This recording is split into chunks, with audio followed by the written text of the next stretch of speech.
ओम शांति। सभी को दिल से नमस्कार। और आज के इस special programme international day of yoga में आप सबका बहुत बहुत स्वागत है, अभिनंदन है। और इसी से रिलेटेड आज हम एक बहुत ही स्पेशल टॉपिक के साथ आपके बीच में आए हैं। राजयोगा, मानवता से दिव्यता की ओर एक नया आयाम, और या फिर हम कहें एक नया बदलाव। राइट। और हम सभी जानते हैं कि भारत भारत का जो प्राचीन राजयोगा है, जिसे हम कहते हैं 5,000 वर्ष पुराना, इसका बहुत गायन है स्वयं परमपिता परमात्मा ने हम बच्चों को सिखाया था। राइट। लेकिन अगर हम देखें लास्ट कुछ ईयर से यह राजयोग सिर्फ भारत में नहीं बल्कि पूरे विश्व में एक सेंटर ऑफ अट्रैक्शन बन गया है। राइट। तो आज हम इसके ऊपर काफी चर्चा करेंगे। और अभी जब यह म्यूजिक प्ले हुआ तो मुझे याद आया कि 21 जून को हम वर्ल्ड म्यूजिक डे भी मनाते हैं। राइट। तो अगर आप देखेंगे म्यूजिक और योगा में एक बहुत गहरा कनेक्शन है, और वो कनेक्शन है हारमोनी। जब भी हम म्यूजिक प्ले करते हैं, जब इस कार्यक्रम की शुरुआत हमने एक म्यूजिक से की, तो जैसे कि एक हारमोनी का एनवायरनमेंट क्रिएट हो गया था। तो जैसे कि हम सब एक साथ एकाग्र हो गए थे। राइट। तो ऐसे ही जब हम योग करते हैं तब हमारा मन, बुद्धि, दिल सब एकाग्र होकर, माना कि हार्मोनाइज्ड होकर के उस दिव्यता की ओर जाता है। कैसे हम अपने दिव्य स्वरूप को हम परमात्मा से जोड़ते हैं, और कैसे हम उन शक्तियों को ले सकते हैं। तो आज हम उसके ऊपर काफी चर्चा करेंगे, और कैसे हम मनुष्य से दिव्यता की ओर जा सकते हैं, ये आज का हमारा थीम है। तो उसको आज समझाने के लिए हमारे बीच में एक बहुत ही अनुभवी और एक बहुत ही स्पेशल स्पीकर हैं, जो कि all the way from California हमारे साथ ज्वाइन हुए हैं। तो हम सभी डॉक्टर कनिष्ठा का दिल से स्वागत करते हैं, अभिनंदन करते हैं। बहुत बहुत स्वागत। तो मैं सार रूप में डॉक्टर कनिष्ठा का परिचय देना चाहूँगा। वैसे तो आप भारत से हैं, लेकिन अभी आप यूएस कैलिफोर्निया में सेटल हैं। जब आप भारत में थे तो आप बच्चों के डॉक्टर थे। फिर आप 2006 में यूएस मूव हुए, और वहाँ पर आपने मास्टर्स की पब्लिक हेल्थ में। फिर आपने पीएचडी भी की माइंड एंड बॉडी मेडिसिन में। और आप लास्ट 24 ईयर्स से ब्रह्मा कुमारी के साथ कनेक्टेड हैं, और एक गृहस्थ परिवार में रहते हुए अपनी सेवाएं दे रहे हैं। तो आज हम आपसे सुनेंगे आपके मधुर बोल, और हम उम्मीद करते हैं कि आप इसके ऊपर प्रकाश डालेंगे और हमें इससे सुजाग करेंगे। और अगर किसी भी भाई बहन को कोई भी क्वेश्चन है तो आप प्लीज़ चैट बॉक्स में डाल सकते हैं, क्योंकि आज बहुत स्पेशल इवेंट है, तो हम चाहेंगे कि आप पार्टिसिपेट करें, और ताकि हम इसमें एक नई ऊर्जा लेके आ पाए। तो over to doctor Kanishtha. Once again thank you so much हमारे साथ जुड़ने के लिए। ओम शांति। ओम शांति। बहुत बहुत शुक्रिया।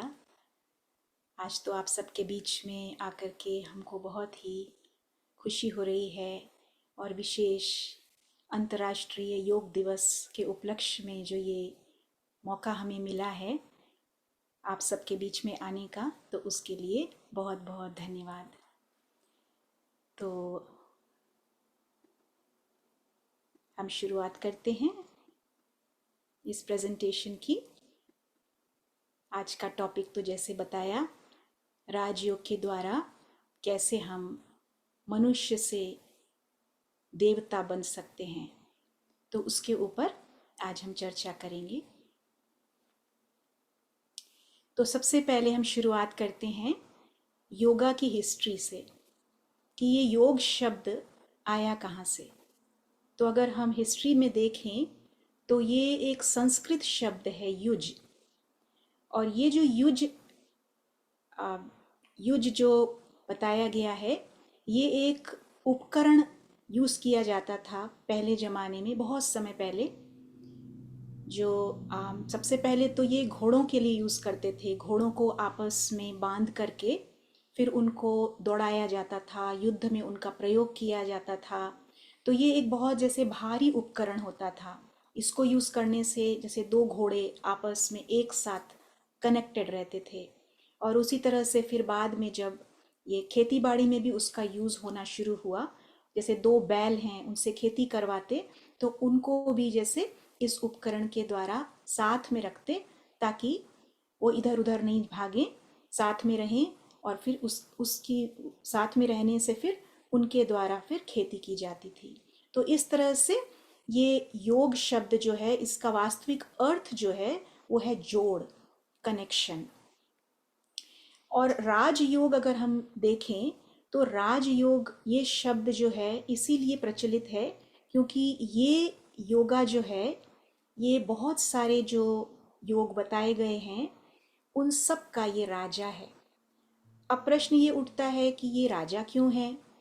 तो राजा इसलिए है क्योंकि जितने भी प्रकार के योग बताए गए हैं उसका जो सार है, सार जो है वो इस राजयोग में हमें मिलता है। तो ये यहाँ पर तो हमने 6 प्रकार के योग आपको बताए हैं, वैसे तो बहुत सारे हैं लेकिन 6 प्रकार हम यहाँ पे हम आपको बताएंगे। जैसे कि हठ योग, तो आपको पता ही है हठ योग में किस तरह से शरीर को बिठाया जाता है एक पर्टिकुलर पोस्चर पे, आसन पे। तो उसमें जोड़ जो होता है वो शरीर के साथ जोड़ होता है। और उसके बाद फिर भक्ति योग बताया गया है। भक्ति योग में जो जोड़ होता है वो होता है परमात्मा के साथ जोड़। फिर होता है ज्ञान योग। ज्ञान योग में हमारा जो जोड़ होता है वो सत्यता से होता है, सत्य क्या है उससे हमारा जोड़ होता है। फिर बुद्धि योग है, तो बुद्धि योग में हमारी जो बुद्धि है उसके साथ हमारा इस तरह से जोड़ होता है, इस तरह से कनेक्शन होता है जिससे कि हमारी समझ बढ़ती है। और फिर उसके बाद संन्यास योग है। तो संन्यास योग में भी हम आपको बताएंगे कि किस किस चीज़ का हमें संन्यास करना है। इस प्रेजेंटेशन के द्वारा हम आपको ये सब कुछ बताएंगे। और फिर कर्म योग है। कर्म योग माना योग जैसे कि कर्म करते हुए हमारा योग माना हमारा जोड़ जो है, हमारा जो कनेक्शन है वो कहाँ रहना चाहिए। तो ये सारी बातें हम इस प्रेजेंटेशन में आपके सामने रखेंगे। तो शुरुआत करते हैं हम। राजयोग क्या है? तो राजा और योगा ये दो शब्द, राजा का मतलब तो सब जानते ही हैं, किंग। और योगा का मतलब जैसे बताया आपको, कनेक्शन या जोड़ या यूनियन। तो इस राजयोग के द्वारा हम अपने आप के साथ इस तरह से जुड़ते हैं, ये जोड़ हमारा इतना ज़बरदस्त होता है कि हम स्वयं के राजा बनते हैं, स्वयं के राजा बनते हैं। और फिर साथ साथ जो हमारी कर्मेंद्रियां हैं, हमारी कर्मेंद्रियां जो हमको इतना इधर उधर, हमारा मन भटकता है, मन भी हमारी कर्मेंद्रिय है, सूक्ष्म कर्मेंद्रिय हमारा मन है। और फिर बाद में और भी जो बाकी और कर्मेंद्रियां हैं, जैसे हमारी आँखें हैं, हमारे कान हैं, हमारी नोज़ है, नाक है, हमारे हाथ हैं, हमारे पैर हैं, हमारी स्किन है, ये सारी भी हमारी कर्मेंद्रियां हैं। तो इन कर्मेंद्रियों के ऊपर भी हमें राजाई प्राप्त होती है राजयोग के अभ्यास के द्वारा। राजयोग, अगर इस शब्द को हम देखें तो इसमें हम राज शब्द को और दूसरे तरीके से अगर देखें तो राज का मतलब, राज का मतलब सीक्रेट भी होता है। माना बहुत सारे जो हमें चीज़ें पता नहीं चलती हैं, मालूम नहीं होती हैं, वो राजयोग के अभ्यास के द्वारा हम उन रहस्यों को, सीक्रेट माना रहस्यों को हम जान सकते हैं। तो राजयोग की विधि के द्वारा न केवल हम स्वयं के राजा बनते हैं, लेकिन साथ साथ हम बहुत सारे रहस्यों को हम जान जाते हैं। तो वो कौन से रहस्य हैं? वो जब आप राजयोग का अभ्यास करेंगे तो धीरे धीरे आपको वो सारे रहस्य, सारे राज समझ में आने लगेंगे। और जैसे जैसे आपको राज समझ में आने लगेंगे तो फिर आप कभी भी नाराज नहीं होंगे, है ना। हम नाराज क्यों हो जाते हैं? क्योंकि कई सारे राजों को हम जानते नहीं हैं। तो राजयोग के द्वारा हम कभी भी, अगर हम उसका अच्छी तरह से अभ्यास करेंगे तो नाराजगी हमारे जीवन से गायब हो जाएगी। अब योगा का मतलब यात्रा भी है। तो योग जो है वो एक बहुत सुंदर यात्रा है, अंदर की यात्रा है जिसको कहते हैं इनवर्ड जर्नी। फिर ऊपर की भी यात्रा है, अंदर की यात्रा, ऊपर की यात्रा और बाहर की यात्रा।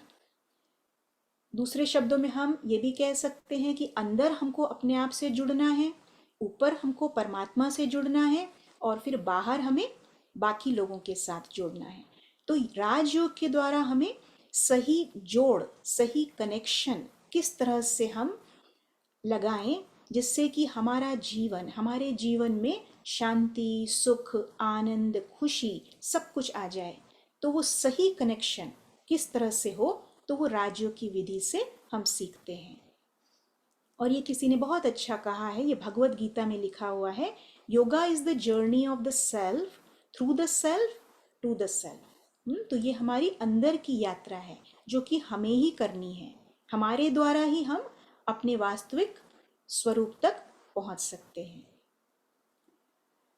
तो अब हम समझते हैं कि वो जो हमने कहा कि अंदर की यात्रा, तो वो अंदर की यात्रा हम कैसे करें, अंदर की यात्रा का ज्ञान, तो इसीलिए इसे ज्ञान योग भी कह सकते हैं। ज्ञान योग का जो हमने बताया शुरू में कि बहुत सारे योगों का सार है इस राजयोग में। तो ज्ञान योग माना इस राजयोग के द्वारा हमें सत्य ज्ञान प्राप्त होता है। सबसे इम्पॉर्टेंट, सबसे ज़रूरी चीज़ ये समझना कि मैं कौन, ये सत्यता सबको जानना बहुत ज़रूरी है। क्योंकि देखिए, हम सब इस दुनिया में रह रहे हैं, इस संसार में हैं, लेकिन हमें ये ही नहीं मालूम कि हम कौन हैं।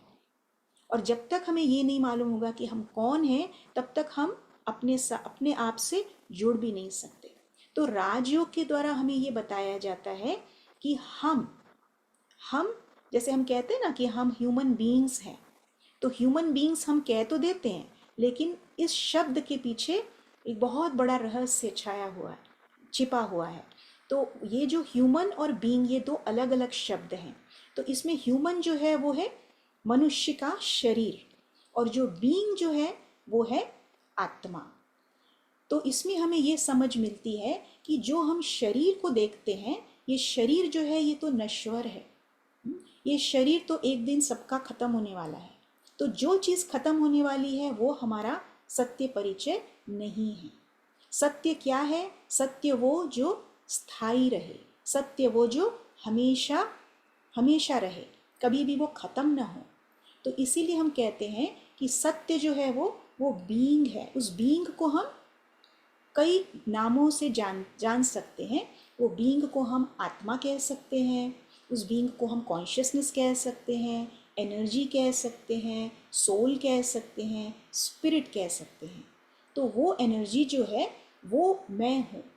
तो ये समझना ज़रूरी है, क्योंकि जब हम ये समझ जाते हैं कि मैं आत्मा हूँ, मैं शरीर नहीं हूँ, तो शरीर से संबंधित सारी बातें जो भी हमारे जीवन में आती हैं, वो बातों से ऊपर उठना हमारे लिए बहुत आसान हो जाता है। तो राजयोग के द्वारा हम ये समझते हैं कि मैं आत्मा, और मैं आत्मा किस प्रकार की दिखती हूँ? मैं आत्मा छोटी सी बिंदी, जैसे आप इस चित्र में देख रहे हैं, भ्रिकुटी के मध्य, मस्तक के मध्य, इस स्थान पर मैं आत्मा विराजमान हूँ। और मैं आत्मा, तो ये जो मेरा स्थान है, इसको हम ये भी सोच सकते हैं कि ये जैसे तख्त है। जैसे राजा जो होता है ना, वो सदा अपने तख्त पर विराजमान रहता है। तो उसी प्रकार से मैं आत्मा इस भ्रिकुटी के मध्य, मस्तक के मध्य विराजमान राजा, और मैं राजा किसके ऊपर राज्य कर रही हूँ, ये अभी हम आपको आगे बताते हैं। लेकिन उसके पहले इस राजा की विशेषता क्या है कि ये राजा अमर, अजर, अमर, अविनाशी है। देखने में नहीं आता, आत्मा इतनी छोटी सी है, बिंदु स्वरूप है, दिखाई नहीं देगी, लेकिन आत्मा जो है वो बहुत ही शक्तिशाली है। तो ये हमको राजयोग के द्वारा समझ में आता है। उसके बाद में हम और थोड़ा आत्मा के बारे में जानेंगे कि आत्मा जो है उसके अंदर बहुत सारे दिव्य गुण हैं। जैसे आज का हमारा जो टॉपिक है, मानवता से दिव्यता की ओर राजयोग के द्वारा हम कैसे जा सकते हैं। तो राजयोग के माध्यम से हम अपनी दिव्यता को पा सकते हैं। किस प्रकार?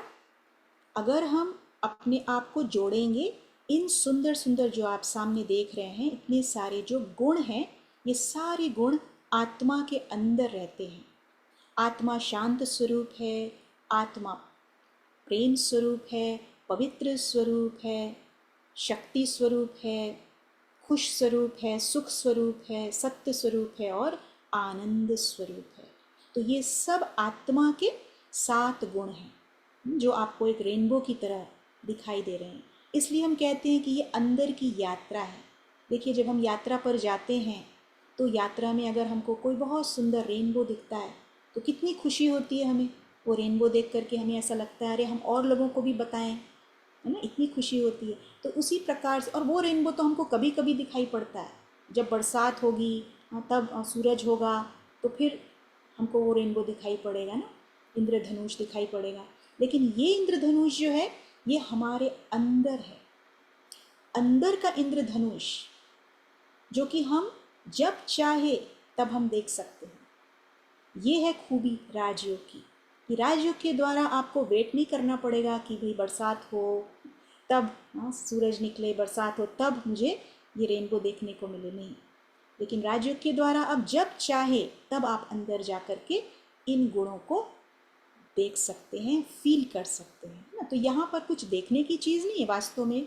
देख, अगर समझा जाए तो देखने वाली बात नहीं है, लेकिन सब कुछ यहाँ पर आपको अनुभव करना है। ये है अनुभव करने की बात। अच्छा, फिर आगे बढ़ते हैं। तो आगे आप देखिए, ये जो जैसे आपको बताया कि मैं आत्मा राजा हूँ, तो राजा जैसे होता है कोई भी राज्य में तो उसके मंत्री होते हैं। तो ये जो हमारा अंदर का जो राज्य है इसके अंदर 3 मंत्री हैं। तो राजयोग के द्वारा हमें ये बताया जाता है कि हमारे 3 मंत्री, एक है मन, दूसरा है बुद्धि और तीसरा है संस्कार। तो ये तीनों, मन, बुद्धि और संस्कार, ये तीनों का आपस में भी बहुत गहरा संबंध है। ये तीनों एक साथ, जैसे शुरू में हारमोनी की बात बताई ना, भाई जी ने हारमोनी की बात बताई, उसी प्रकार से ये तीनों जब आपस में इनकी सबकी हारमोनी रहती है तो फिर आत्मा जो है वो भी शक्तिशाली बनती है। अब मिनिस्टर के साथ साथ, मंत्री के साथ साथ कोई भी राज्य होता है तो वहाँ पर प्रजा भी होती है।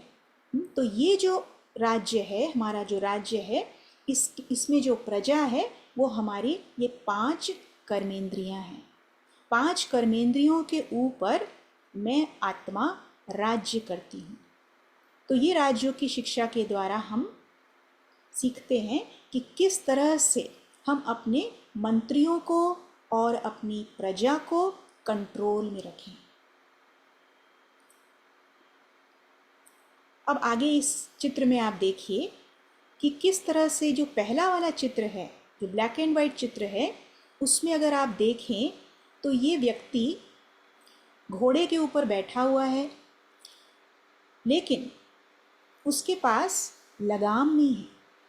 तो अगर लगाम नहीं हो तो घोड़ा तो इधर उधर भागेगा ही।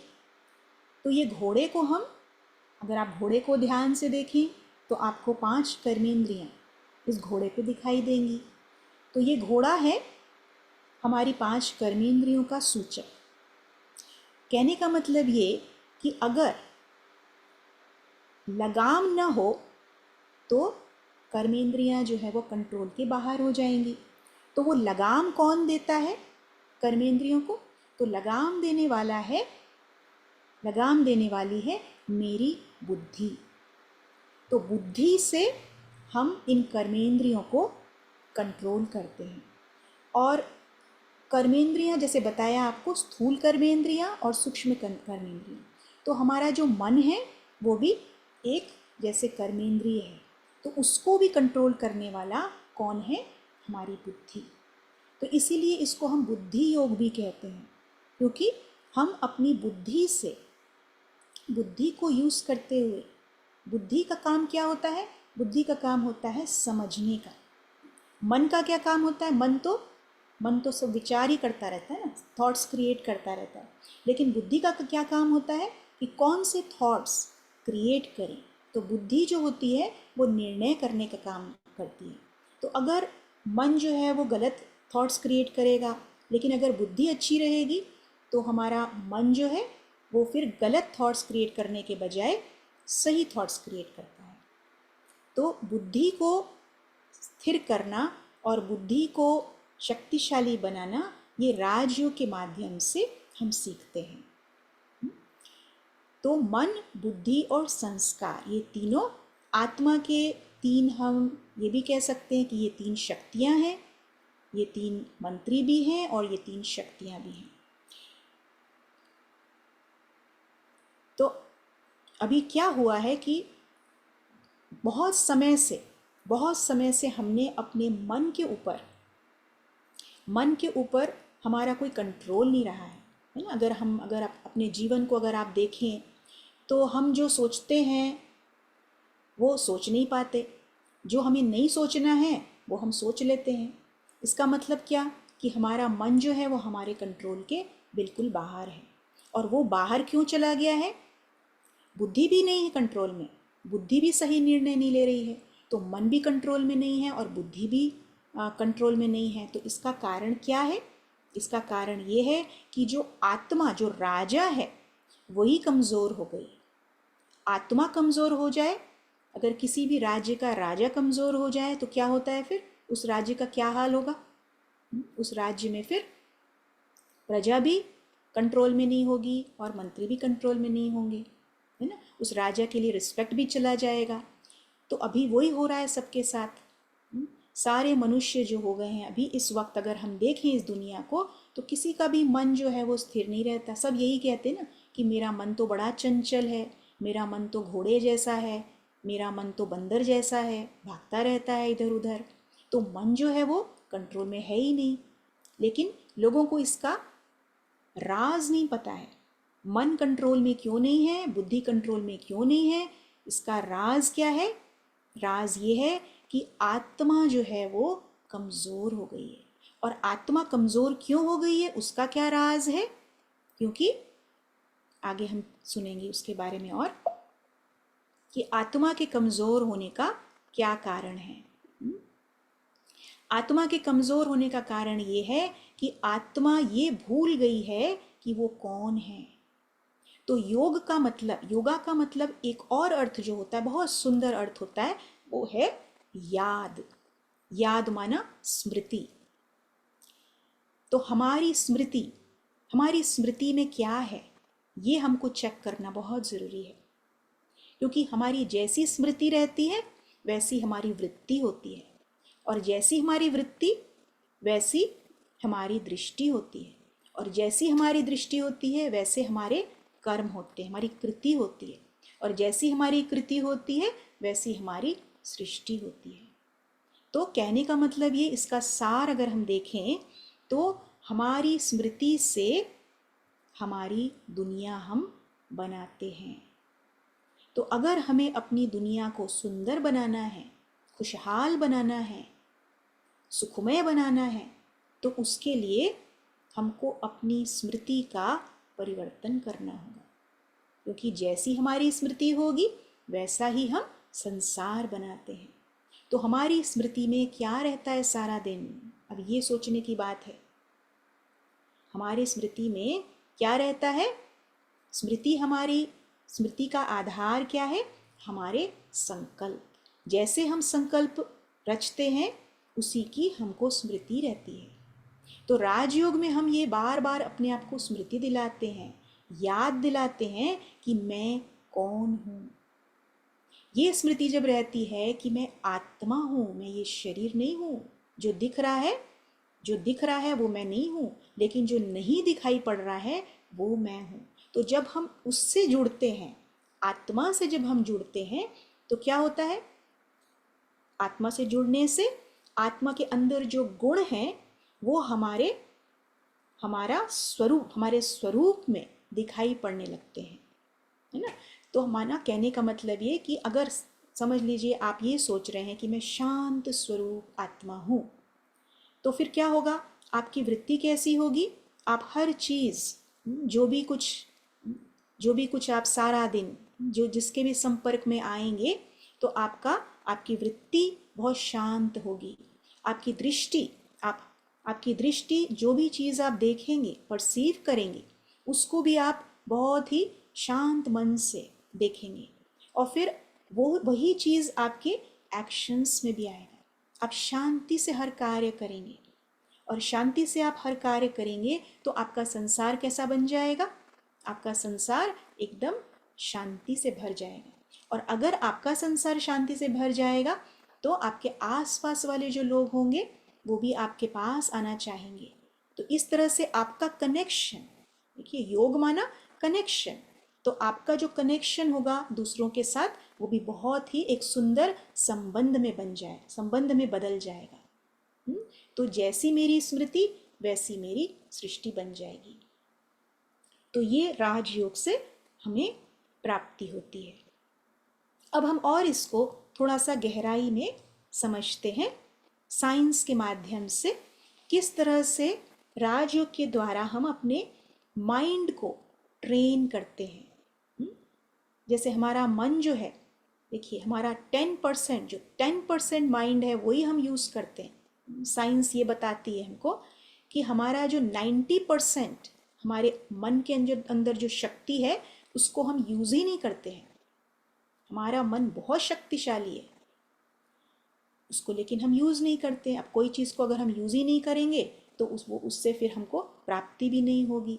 तो राजयोग के द्वारा जब हम बार बार अपने मन को ये संकल्प देते हैं, जैसे बताया मैं आत्मा शांत स्वरूप हूँ, मैं आत्मा प्रेम स्वरूप हूँ, शक्ति स्वरूप हूँ, ये सारे जो गुण आत्मा के अंदर हैं, ये बार बार जब हम अपने आप को स्मृति दिलाते हैं तो धीरे धीरे क्या होता है, ये जो अंदर का जो 90% जो है हमारा मन, ये जैसे एक हमारा समझ लीजिए ये हमारा बहुत इनोसेंट पार्ट होता है मन का। जैसे मन के कुछ पार्ट्स होते हैं, तो ये सबकॉन्शियस माइंड जो होता है ये हमारा बहुत ही इनोसेंट होता है मन।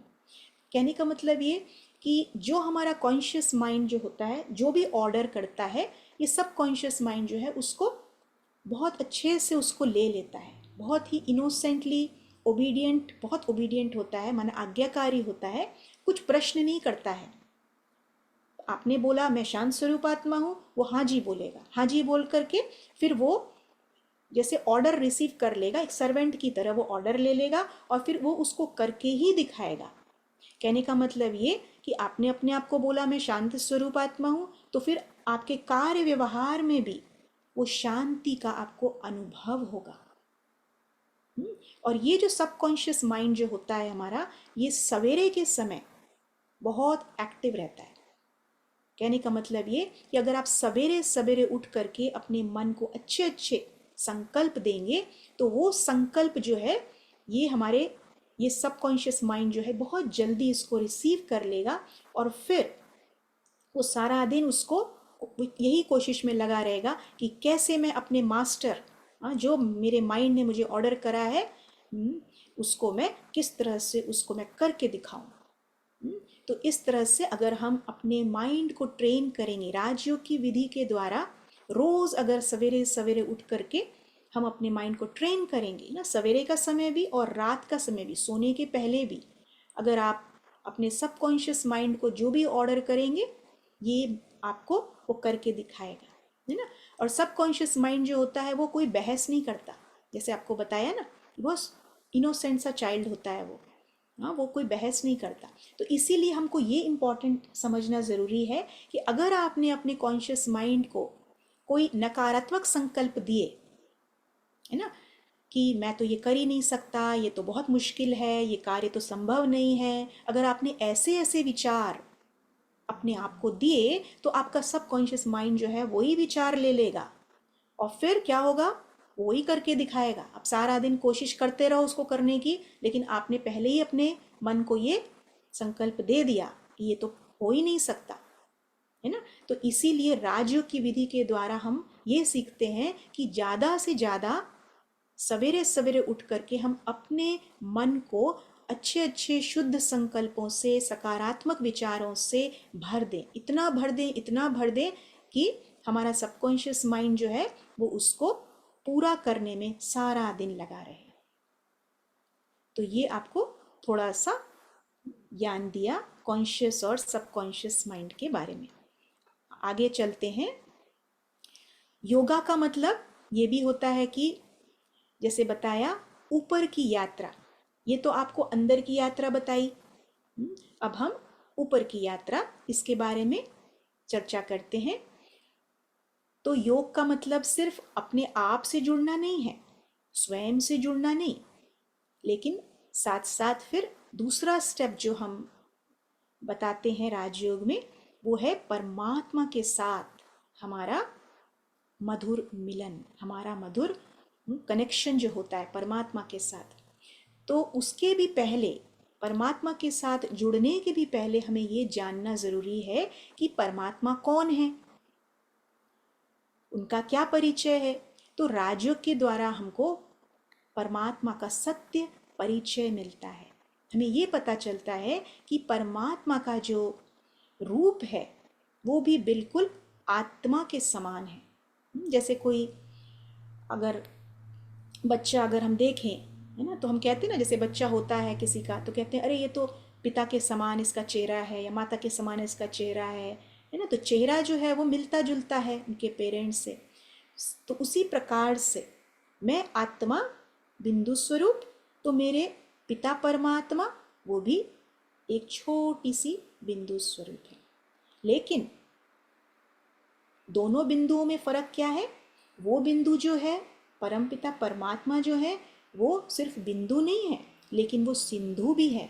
माना जितनी भी आपको सारे गुण बताए थे आत्मा के, वो सारे गुण, उस सारे गुणों का सागर है परमात्मा। शांति का सागर, ज्ञान का सागर, सुख का सागर, आनंद का सागर, पवित्रता का सागर, सारे गुणों का और सारी शक्तियों का सागर है परमपिता परमात्मा। तो राजयोग की विधि से हम उस परमपिता परमात्मा के साथ जुड़ते हैं। और ये जुड़ना इसलिए ज़रूरी है ना। कई लोग कहते हैं भाई हम अपने आप से जुड़ जाएं, जब आत्मा के अंदर सारी क्वालिटीज़ हैं तो फिर हम अपने से ही क्यों नहीं जुड़ें? परमात्मा से जुड़ने की क्या ज़रूरत है? तो परमात्मा से जुड़ने की ज़रूरत इसीलिए है क्योंकि परमात्मा जैसे बताया वो सागर है। तो सागर जैसा है, कहने का मतलब ये कि उनका जो, उनके पास जो गुण और जिनके पास जो शक्तियाँ हैं वो कभी ख़त्म होने वाली ही नहीं है। हमारा जो स्टॉक होता है वो तो बहुत ही हद का होता है, लिमिटेड होता है। किसी कोई आया, हम भले हम प्रैक्टिस कर रहे हैं मैं शांत स्वरूपात्मा हूँ, लेकिन कोई परिस्थिति ऐसी आ गई, एकदम से कोई परिस्थिति आ गई, कोई आके हम पे गुस्सा कर रहा है और कुछ ऐसा उल्टा सीधा बोल रहा है, तो फिर क्या होता है? हमारी वो शांति समय नहीं लगता और गायब हो जाती है। कहने का मतलब ये कि हमारा जो शांति का स्टॉक है, हमारा जो प्रेम का स्टॉक है वो बहुत ही लिमिटेड है, लेकिन जो परमात्मा का स्टॉक है वो है अनलिमिटेड। इसीलिए उनसे जुड़ना बहुत ज़रूरी है ताकि हम अपने अंदर वो सारे गुण और शक्तियाँ भर सकें। इसलिए राजयोग को भक्ति योग भी, ये भक्ति योग का हिस्सा है। भक्ति जब करते हैं लोग तो भगवान को याद करते हैं, भगवान का प्यार अनुभव करते हैं। तो यहाँ भी हम परमात्मा से जुड़कर परमात्मा की शक्तियों को अपने अंदर धारण करते हैं ताकि हम सदा चार्ज्ड रहें, हमारी चार्जिंग सदा बनी रहे, है ना। जैसे सेल फोन होता है ना, सेल फोन को भी हम रोज़ चार्ज करते हैं, तो आत्मा भी एक तरह से एक तरह की बैटरी है। तो इस बैटरी को चार्ज करना रोज़ ज़रूरी है। अगर हम चार्ज नहीं करेंगे तो वो बैटरी खाली होगी। तो परमात्मा से जुड़ना माना अपनी अंदर की बैटरी को चार्ज करना। और उसके लिए, जुड़ने के लिए हमें कहाँ जाना है ये भी हमको राजयोग के द्वारा पता चलता है कि हमें इस दुनिया से पार, एक ऐसी दुनिया जहाँ पर बहुत ही सुंदर लाइट ही लाइट है, साइलेंस ही साइलेंस है, उस स्थान पर हमको जाना होता है। और उस स्थान पर कोई ऐसे फिजिकली नहीं जा सकता, लेकिन हम मन के द्वारा, बुद्धि के द्वारा उस स्थान पर जाकर परमात्मा के साथ अपना कनेक्शन बना सकते हैं। तो ये राजयोग के द्वारा हमें सीखने को मिलता है। अब संन्यास योग का भी इसमें अंश आता है। संन्यास योग का अर्थ ये नहीं है जैसे कि लोग सन्यासी बन जाते हैं, घर बार छोड़ देते हैं, जंगल में चले जाते हैं, है ना। लेकिन यहाँ पर जो संन्यास हमको सिखाया जाता है वो है कि हमें संन्यास किसका करना है? अपने अंदर जो बुराइयाँ हैं, काम, क्रोध, लोभ, मोह, अहंकार, ये सारी बुराइयों का हमें संन्यास करना है। और देखा जाए तो संन्यास करने की भी बात नहीं है, क्या होता है जब हम भगवान के साथ, जिसको हम बाबा कहते हैं, परमपिता परमात्मा के साथ जब हम कनेक्ट होते हैं तो उनकी एनर्जी इतनी हमारे अंदर भरना शुरू हो जाती है कि ये सारे जो हमारे अंदर अवगुण हैं, जो सारी हमारे अंदर बुराइयां हैं, ये सारी बुराइयां अपने आप निकल के भाग जाती हैं, अपने आप वो हमसे अलग होने लग जाती हैं। तो हमको लेने की भी ज़रूरत नहीं है संन्यास, वो अपने आप निकल जाती है। हमको क्या करना है? हमको सिर्फ उनके साथ, परमपिता परमात्मा के साथ अपना योग लगाना है, बस यही कार्य हमें करना है। अच्छा, तो अब हम आगे चलते हैं। हठ योग और कर्म योग, दोनों को अब हम समझेंगे कुछ पोजेस के द्वारा। अगर आप जहाँ भी बैठे हैं, अगर आप चाहें तो आप पोजेस भी बना सकते हैं, है ना। हठ योग में हम क्या करते हैं? हठ योग में हम शरीर के साथ जुड़ते हैं, शरीर को कनेक्ट करते हैं। तो जैसे इसमें दिखाया, पद्मासन में एक पैर के ऊपर पैर रख करके बैठते हैं, है ना। तो अब ये आसन तो हर कोई नहीं कर सकता, है ना। हठ योग में हमें शरीर को, हठ क्यों कहते हैं? क्योंकि हठ से शरीर को बिठाया जाता है। तो यहाँ राजयोग में हमें हठ से शरीर को बिठाने की बात नहीं है, लेकिन हमें क्या करना है? हठ से किसको बिठाना है? आत्मा को बिठाना है। आत्मा को, मैं आत्मा, इस मस्तक के मध्य में जो आसन है, उस आसन पर मुझ आत्मा को बैठना है। और इस आसन पर बैठ करके मुझे ये संकल्प अपने आप को देना है कि मैं कौन हूँ। जैसे पद्मासन में अगर आप बैठे, मान लो आप हठ योग कर भी रहे हैं, पद्मासन में बैठे हैं, तो आप अपने आप को ये विचार दें कि मैं आत्मा एक न्यारी और प्यारी, न्यारी और प्यारी। जैसे कि कमल होता है ना, कमल का एग्जाम्पल, पदम माना कमल। तो उस कमल को सिर्फ आसन करने की बात नहीं है, लेकिन उसको समझना। राजयोग में जैसे बताया कि हम संकल्प भी करते हैं और समझते भी हैं बुद्धि के द्वारा।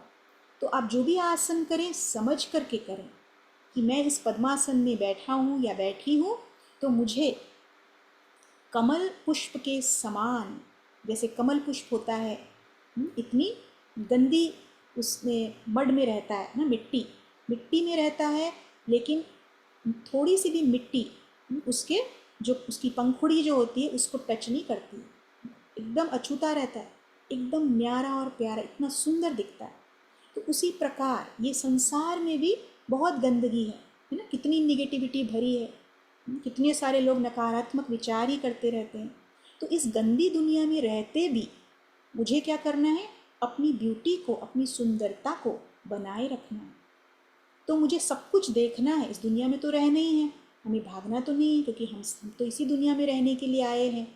तो इस दुनिया में रहते भी किस तरह से मुझे अपनी ब्यूटी को बनाए रखना है, और साथ साथ सबको मुझे प्यार भी देना है। अगर वो नेगेटिव भी हैं तो भी मुझे प्यार देना है उनको। लेकिन अब प्यार तभी दे सकेंगे जब हम अपने आत्मिक स्वरूप में स्थित रहेंगे, है ना। तो इस पोज के द्वारा आप न केवल संकल्प करें, लेकिन उसको समझें भी, और साथ साथ एक कोई भी इमेज आप अपने सामने रख सकते हैं। जैसे आपको ये इमेज, ये चित्र दिख रहा है ना सामने, कि लोटस के ऊपर कौन बैठा रहता है? हाँ, कमल के ऊपर कौन बैठा रहता है? तो लक्ष्मी बैठी रहती है। और लक्ष्मी के कितने, लक्ष्मी तो दिव्यता की मूर्त है ना। तो मैं आत्मा भी लक्ष्मी की तरह अपने लक्ष्य को सदा सामने रखने वाली आत्मा। और मेरा लक्ष्य क्या है?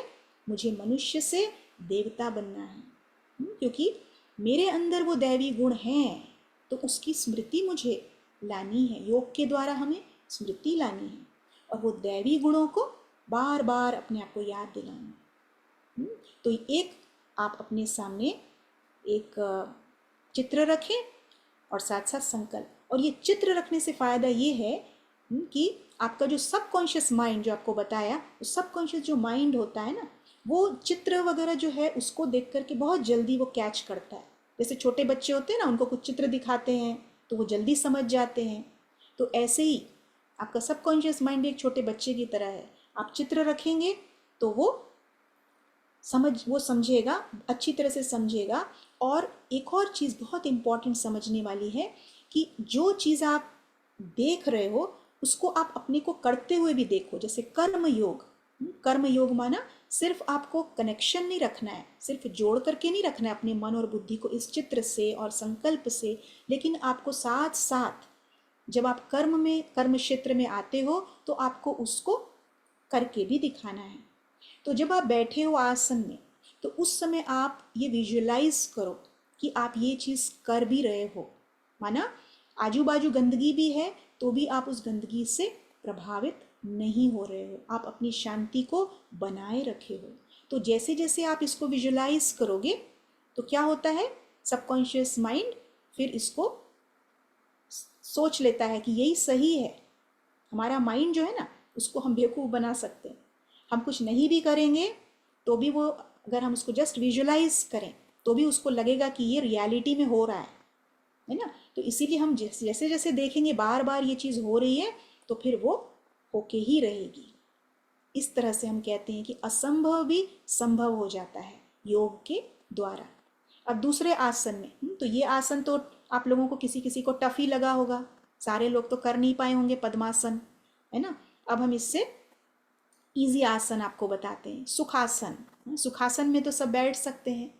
हाँ, जिनके घुटने नहीं मुड़ते हैं वो शायद नहीं भी बैठ पाए, लेकिन जिनके मुड़ते हैं वो बैठ सकते हैं। अब देखिए इसमें भी आप क्या संकल्प लेकर के बैठेंगे। सुखासन का मतलब क्या है, ऐसा आसन, ऐसे आसन में मुझे बैठना है, मुझे अपने मन को बिठाना है, आत्मा को इस आसन पर बैठना है जिस आसन पर बैठ करके मैं सबको सुख ही सुख दूं, सबको खुशी ही खुशी दूं। तो अब इस आसन पर बैठकर आप अपने आप को एक गुलाब के फूल के रूप में देख सकते हो। देखो गुलाब के फूल की खुशबू कितनी सुंदर होती है, कितनी अच्छी लगती है ना। तो उस गुलाब के फूल की तरह मेरी सुगंध सारे संसार में जिससे भी मैं मिल रही हूँ सबको मैं ये खुशबू दे रही हूँ। तो बस ये संकल्प और ये चित्र और अपने आप को करते हुए देखना, आपका चेहरा एकदम खिले हुए गुलाब की तरह, एकदम चीयरफुल, हर्षित मुख, और आपका जो बिहेवियर है, आपका जो बर्ताव है, जो आपका व्यवहार है वो बहुत सुंदर है ना। तो इस तरह से आप देख सकते हैं अपने आप को। उसके बाद फिर आप हनुमान आसन में आ जाओ। हनुमान आसन में देखो, हनुमान का मतलब समझना ज़रूरी है। हनुमान का अर्थ क्या है, हनुमान का अर्थ जिसने अपने अभिमान का हनन किया है ना, जिसने अपने अभिमान का हनन किया वो हनुमान है। तो मैं कौन हूँ, मैं आत्मा भी उसी हनुमान की तरह हूँ। तो मेरे अंदर दैवी गुण कौन कौन से हैं, नम्रता का गुण है मेरे अंदर, मेरे अंदर वो हिम्मत का गुण है। और अपने आप को फिर आप देखिए कि कैसे भी पहाड़ जैसी परिस्थिति भी आ रही है तो उस पहाड़ जैसी परिस्थिति को आप रुई में, जैसे रुई इतनी हल्की होती है तो एकदम हल्के रूप से आप उसके ऊपर विजय प्राप्त कर रहे हो, है ना। तो इस तरह से आप देख सकते हो। आगे चलते हैं। अब ये आसन भद्रासन या बद्ध कोणासन, बटरफ्लाई पोज, इसमें भी आप लोग, कोई लोग बैठते होंगे, है ना। तो भद्र का मतलब होता है थ्रोन, तख्त। तो किस तख्त पर मुझे बैठना है, मुझे फिर से, मुझे आत्मा, मैं आत्मा इस तख्त पर विराजमान हूँ और इस तख्त पर बैठकर मुझे क्या करना है, मुझे बहुत लाइट रहना है। जैसे तितली होती है, वो चित्र आप सामने लाओ, तितली कितनी लाइट होती है, तो उसी तरह से मुझे सारे दिन तितली की तरह सिर्फ उड़ने का काम करना है। माना बिल्कुल लाइट रहता, कुछ भी हो जाए मुझे लाइट रहना। तो ये विचार और ये चित्र आप अपने सामने रख सकते हैं। फिर आइए वृक्षासन, वृक्ष का जो पोज होता है, ट्री का जो पोज होता है, तो इसमें आप अपने मेंटली आप अपने आप को इस पोज में रखो कि मैं कौन हूँ। मैं देखो देवता बनने वाली आत्मा, तो देवता माना देने वाले, और वृक्ष की ये क्वालिटी होती है कि वो सदा देने का कार्य करता है। तो मुझे भी क्या करना है, सिर्फ देना है। इसीलिए तो देवता कहते हैं ना, नहीं तो देवता नहीं कहते, क्या कहते, लेवता कहते, है ना। तो मैं कौन हूँ, मैं देने वाला वृक्ष हूँ। और वृक्ष, और जैसे आप बैलेंस करते हो अपने आप को, है ना, वृक्षासन जब करते हो तो बैलेंस, तो अपने आप को देखो आप एकदम बैलेंस हो, आपकी लाइफ बैलेंस्ड है, एकदम स्टेबल हुआ, एकदम स्थिर हो। और जितना देंगे उतना आपको मिलेगा, है ना, क्योंकि आप देते जाएंगे। देखो जैसे ये वृक्ष कितना लदा हुआ है, फलों से लदा हुआ है। और जितना ये आप जितना वृक्ष देता जाएगा उतना उतना उसमें और भी फल आते जाएंगे।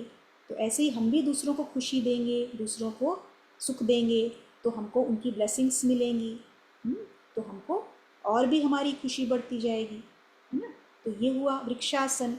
फिर आगे बढ़ते हैं, वीरभद्र आसन, वॉरियर पोज जो होता है ना। तो ये भी आप लोग कोई करते होंगे। तो जब आप इस पोज में हो तो उस समय आप अपने आप को देखो, अपने आप को देखो, क्योंकि देखिए ये जो संसार है ना, ये एक युद्ध का मैदान है ना कोई चैलेंजेस तो आते ही रहते हैं। तो आप पहले से ही अपने आप को प्रिपेयर करो, सवेरे सवेरे आप अपने आप को इस आसन पर बिठा लो कि मैं तो हूँ ही विजयी, विजयी योद्धा हूँ मैं।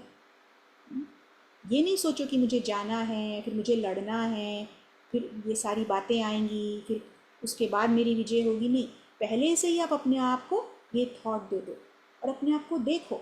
देखो जैसे ये राजा है, कितना खुश हो रहा है, मेरी विजय हो गई। तो पहले से ही मैं हूँ ही विजयी आत्मा। तो ये अपने आप को थॉट देके आप आगे जाओगे, आगे बढ़ोगे। तो फिर देखना सारे दिन आपको हर कार्य जो भी आप करोगे, हर कार्य में आपको विजय विजय मिलेगी, है ना। फिर चाइल्ड्स पोज, बालासन। बालासन में ये तो बहुत इजी पोज है ना, इसमें तो बहुत ही रिलैक्स लगता है। तो इस आसन में जब आप अपने आप को बैठाओगे, शरीर को बैठाओगे, तो अपने मन को आप क्या दोगे, थॉट। अपने मन को ये थॉट दो कि मैं बिल्कुल इनोसेंट हूँ, एकदम इनोसेंट, आज्ञाकारी, पवित्र बच्चा हूँ भगवान का। और दिन भर में जो भी बातें आए उन बातों को एक जैसे जिज्ञासु के रूप में और उमंग उत्साह के रूप में और खेल के रूप में देखो, है ना। तो इस तरह से क्या होगा, फिर जो भी परिस्थिति आएगी उसमें आपको मज़ा ही मज़ा आएगा, आपका चेहरा हर्षित रहेगा, बड़ी से बड़ी समस्या में भी आप मुस्कुराते रहेंगे, है ना। फिर आखिरी का पोज जो है वो शवासन, डेथ पोज जो है। जब डेथ पोज में आप लेटे हुए हो तो अपने आप को आप याद दिलाओ कि मैं कौन हूँ, मैं तो अजर अमर आत्मा हूँ, है ना। और मुझे मरना किससे है, मुझे अपने अभिमान से मरना है ना। क्योंकि देखो ये अभिमान जो है, ये ईगो जो है, जो अंदर अहंकार जो भरा रहता है, हाँ, इससे क्या होता है, ये एक भूत की तरह है। हाँ, ये हमारी लाइफ में बहुत ही हमारा जीवन जो है वो खराब कर देता है। तो इस भूत को हमें भगाना है अपने जीवन से। तो ये अगर शवासन पे जब आप लेटे हो तो हर हर क्षण आपका आखिरी क्षण है। ये थॉट अपने आप को दो। अगर ये थॉट अपने आप को दोगे तो आप सदा एक्टिव रहोगे, है ना। हम क्या लेज़ी हो जाते हैं, हम आलसी हो जाते हैं, हमको लगता है बहुत समय पड़ा है, तो फिर हम समय भी बर्बाद कर देते हैं। लेकिन अगर हम हर क्षण को इसी थॉट के साथ अगर हम जिए कि ये क्षण जो है, ये क्षण मेरा आखिरी क्षण है, तो मुझे बहुत अच्छी तरह से इस क्षण को जीना है। तो इस थॉट के साथ फिर आप अपना आगे का कार्य कर सकते हैं। अच्छा, तो ये तो हो गए सारे पोजेस आपको बताए। अब बस आखिरी में आपको एक और छोटी सी बात बताते हैं कि ये साइंस की बात, न्यूरोप्लास्टिसिटी, ये शब्द आपने शायद किसी ने सुना होगा। तो ये न्यूरोप्लास्टिसिटी, इसका अर्थ क्यों ये जानना ज़रूरी है, क्योंकि देखो आपको जितने भी हमने अभी आसन बताए, जितनी भी बातें बताई, कनेक्शन की बातें बताई, मन की बातें बताई कि मन में जो हमारे विचार आते हैं, हमारी बुद्धि निर्णय लेती है, सारी चीज़ें, इस सब का जो असर पड़ता है हमारे शरीर पर पड़ता है। क्योंकि हमारा आत्मा और शरीर का बहुत गहरा कनेक्शन है, मन का, बॉडी का, शरीर का बहुत गहरा कनेक्शन है। तो न्यूरोप्लास्टिसिटी, इसमें बताया गया कि पहले ऐसा सोचा जाता था कि हमारी जो ब्रेन है वो कभी ग्रो नहीं हो सकती। 6-7 साल के बाद हमारी ब्रेन की ग्रोथ ख़त्म हो जाती है, ऐसा माना जाता था। लेकिन फिर बाद में जब रिसर्च हुआ तो पाया गया कि ऐसा नहीं है। हमारे ब्रेन की ग्रोथ जो है वो हो सकती है, हमारे अंदर वो क्षमता है कि हम अपने ब्रेन को ग्रो कर सकें। और जैसे आप देख रहे हो पहले पिक्चर में अलग अलग जैसे रास्ते हम बना सकते हैं। कैसे बनेंगे वो रास्ते? रास्ते बनाने का तरीका है राजयोग का अभ्यास। इस अभ्यास के द्वारा जैसे जैसे हम नए नए थॉट्स, नए नए विचार और नए नए अनुभव हम करते जाएंगे, वैसे वैसे हमारे ब्रेन जो है, हमारा ब्रेन भी चेंज होता जाएगा। और ब्रेन हमारा चेंज होगा तो क्या होगा? ब्रेन से ही सारे शरीर को मैसेज पहुंचते हैं, है ना। तो ब्रेन में हमारा जो संकल्प आता है वो मैसेज हमारा दूसरे शरीर के दूसरे भागों में जाता है। तो अगर ब्रेन चेंज होगा तो पूरा शरीर भी चेंज होगा, और शरीर चेंज होगा साथ साथ फिर हमारा बिहेवियर भी चेंज होगा, और हमारा बिहेवियर चेंज होगा तो क्या होगा? हम मनुष्य से देवता बन ही जाएंगे, है ना। और ये आखिरी में बस आपको एक और आखिरी बात बताते हैं कि ये देखो आप, कितना सुंदर चित्र इसमें, जैसे स्ट्रोक के पेशेंट्स में भी ये देखा गया है कि स्ट्रोक के पेशेंट्स जो होते हैं, उनका जो दिमाग जो है, उनका जो ब्रेन है वो डैमेज हो जाता है ना। तो ब्रेन डैमेज हो जाता है तो वो अपने हाथ को हिला नहीं सकते हैं। तो उनको ठीक करने के लिए ये न्यूरोप्लास्टिसिटी का बहुत इम्पॉर्टेंट रोल देखा गया है। देखो आप, जैसे पहले चित्र में देखो ये कनेक्शन अच्छा है, दूसरे चित्र में अगर आप देखो तो स्ट्रोक के कारण यहाँ पर एरिया डैमेज हो गया, लेकिन लेकिन उनको ट्रेन किया गया जिससे कि नए नए ब्रेन सेल्स बन गए, है ना। तो वो कैसे करते हैं? उसका तरीका ये है कि उनको विजुलाइज किया जाता है, उनको कहा जाता है कि आप विजुलाइज करो कि आप हाथ ऊपर उठा रहे हो, हाथ नीचे कर रहे हो। वो करते नहीं है, बस विजुलाइज करते हैं। तो वो विजुलाइज करने से ही क्या होता है कि उनका स्ट्रोक जो है काफ़ी हद तक ठीक हो जाता है। तो कहने का मतलब ये कि हम भी विजुलाइजेशन करके अपने आप को अच्छे अच्छे विचार दे करके हम अपने आप को बदल सकते हैं। तो हमारी स्मृति अगर बदलेगी तो हमारा संसार बदलेगा, और हमारा संसार बदलेगा तो पूरा ही संसार बदल जाएगा। अच्छा, ओम शांति। बहुत बहुत शुक्रिया डॉक्टर कनिष्ठा। और मैं ये कहूँगा, जैसे राजयोगा बहुत सहज है, जैसे हम कहते हैं, ऐसे ही आपका टॉक भी बहुत सहज था। और हम उम्मीद करते हैं कि सभी ने इसका बहुत लाभ लिया। और आपने तो आसनों की जैसे कि बाढ़ लगा दी, मैंने इतने आसन कभी नहीं देखे थे। तो समय की सीमा को देखते हुए मैं ज्यादा समराइज तो नहीं कर पाऊंगा, लेकिन मुझे एक पॉइंट आपका बहुत अच्छा लगा। इसमें आपने बताया कि राजयोगा माना 3 जर्नी, एक अंदर की जर्नी, एक ऊपर की जर्नी और एक बाहर की जर्नी। तो बहुत सुंदर था। और जो आपने पिक्चर से हमें समझाया, कहते हैं ना कि pictures tells you more than words, तो जैसे कि वो दिमाग में छप जाती हैं। तो ऐसा आपका सेशन था, बहुत अच्छा था। तो अभी हम आपसे रिक्वेस्ट करेंगे कि आप हमें सुख आसन में इस राजयोगा का अभ्यास कराएं। तो चलिए, सब सुखासन में अपने आप को बैठा दीजिए। तो शरीर तो आपका सुखासन में बैठा है। अब आत्मा को आप अपने भ्रुकुटी के मध्य जो आसन है वहाँ पर देखें।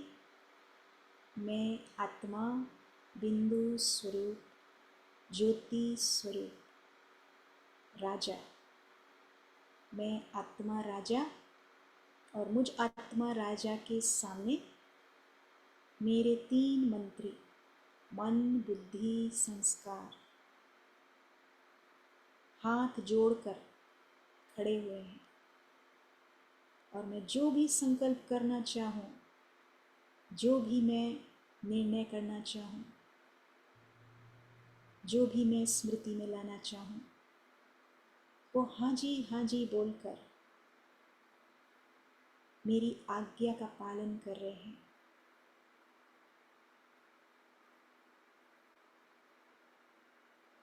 मैं आत्मा शांत स्वरूप, खुश स्वरूप, प्रेम स्वरूप, आनंद स्वरूप, इस स्वरूप में स्थित होकर परम पिता परमात्मा के साथ मेरा सुंदर मिलन हो रहा है। और परमात्मा की सारी शक्तियाँ, सारे गुण मेरे अंदर भरते जा रहे हैं। परमात्मा है सागर, सिंधु, और मैं आत्मा परमात्मा की संतान हूँ।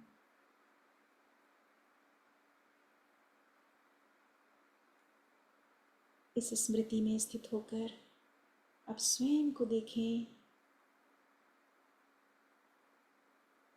अन्य आत्माओं के साथ कार्य व्यवहार में आते ये सारी शक्तियों, सारे गुणों को उनके साथ आप शेयर कर रहे हैं और एक बहुत ही सुंदर सृष्टि आपने बना दी।